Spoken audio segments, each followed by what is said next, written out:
Yeah, so let's get started. So essentially what we are trying to do here is that, with the multi-cloud, what is the connectivity for multi-clouds and what is an open source implementation for multi-cloud connectivity? Essentially, this is what we are talking about, and we are sharing some of our experiences and providing some recipes that you guys could try out as well.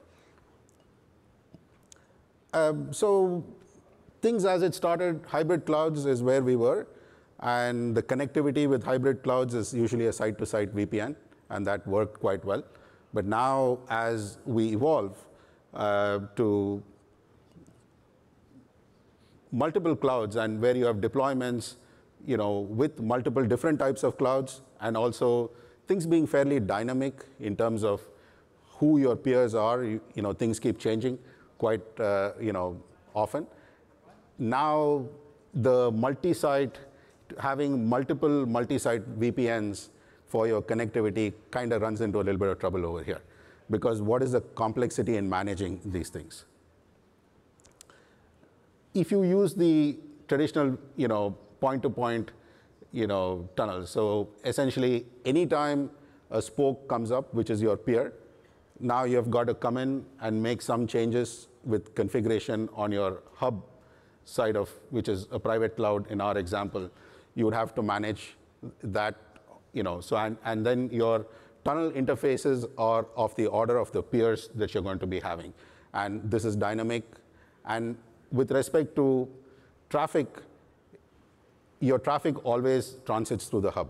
So these are some of the issues with having multiple multi-site VPN connections in a multi-cloud deployment.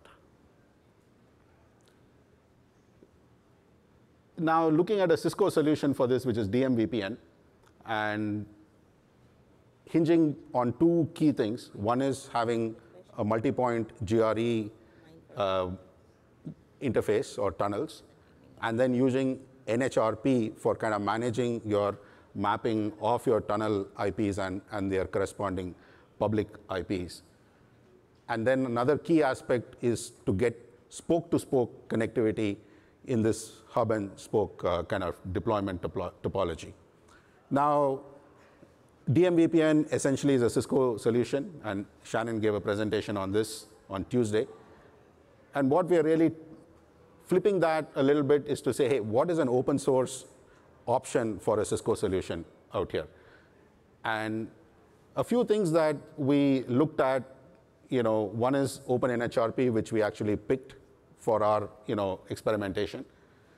Quagga has an implementation, and Vayata has an implementation as well.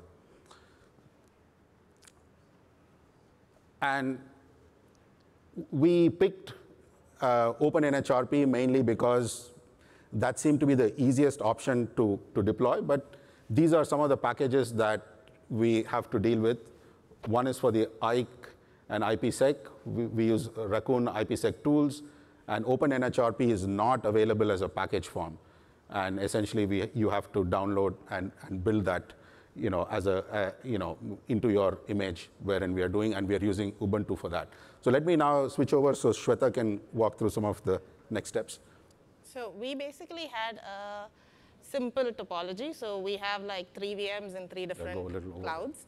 So we had our hub node in the private cloud, and then we had our spoke node, one of the spoke nodes in the AWS and the other in the Azure cloud.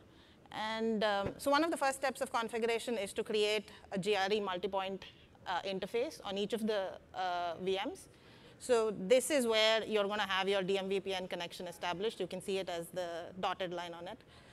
Each of these nodes has their own private IPs and the floating IP. So after the GRE configuration, you try to do the you try to use the applications that are needed to be installed. So it's like the key exchange tool, which is Raccoon. And then you have the IPsec tools. So the configuration up until this point is identical for the hub and the spoke nodes. The exact commands are in the slides, but I'm not going to go through it. We'll share the slides later so you can take a look at it.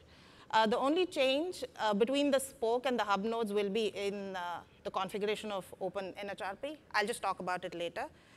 After this, you just have to do the enable routing between the private networks of all the VMs. So in our case, we did this using static routes. In a typical setup, you would do this using a dynamic routing protocol like BGP. One thing you have to keep in mind is you have to configure, when you're setting up your VMs, just configure the firewall and security groups as required. So you need to have some of the ports kept open for configuring the other applications. So we have listed some of the ports, but you may need to do some others. So these are all the commands that are required to create the interface, and then the configuration for Raccoon and IPsec tools. So I said the openNHRP is the place that there is the change between the spoke and the hub nodes. So basically, in the spoke node, you add this map command in the configuration file. So and the floating IP of the hub node. So when the openNHRP application comes up on the spoke node, it contacts the hub node and then registers itself as the spoke node. So that's done by just like that. That way, the hub and the spokes know which is the hub and which are the spoke nodes.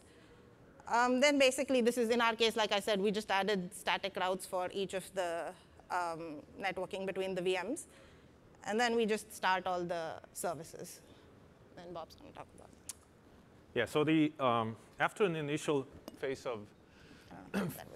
of signaling between these the hub nodes and the spoke nodes and the daemons there, what you will get on your in between the nodes are GRE tunnels that are protected by IPsec. And in addition to that, the routing tables of these different hub nodes and spoke nodes will be updated so that the DMVPN traffic will be carried on these tunnels. You can configure the openNHRP daemons to provide log output, and that will give you a pretty good insight into what is going on. There's also another useful thing, which is the Raccoon CTL command, which allows you to inspect the security associations that get created as part of this protocol. And finally, there is an openNHRP CTL command that gives you the ability to look into the openNHRP daemon database so that you can see the IP address translations or resolutions that are in play. So all of these things are quite good for troubleshooting. So initially, when the tunnels have been created, if a host on one of these spoke nodes or spoke sites try to communicate with another node on another spoke site, that communication will be carried via the hub node, as we can illustrate by doing a trace route. You will see that there are two hops, and the first one being the hub node, and then finally the destination spoke router. This initial communication will trigger a whole sequence of events to happen in the background. And once they have completed, an additional tunnel, GRE tunnel, IPsec protected, will have been created between the two spoke sites.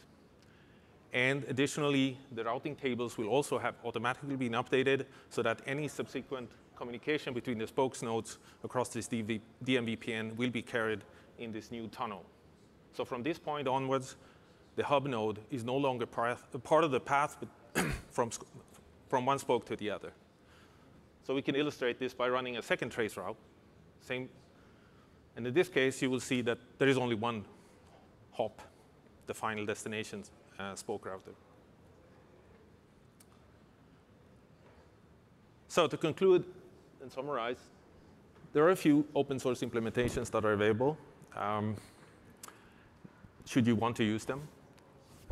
If you want to, just as a word of warning, you should be prepared to do some testing to ensure that this works with your environment, especially if you're going to interop with other vendor implementations.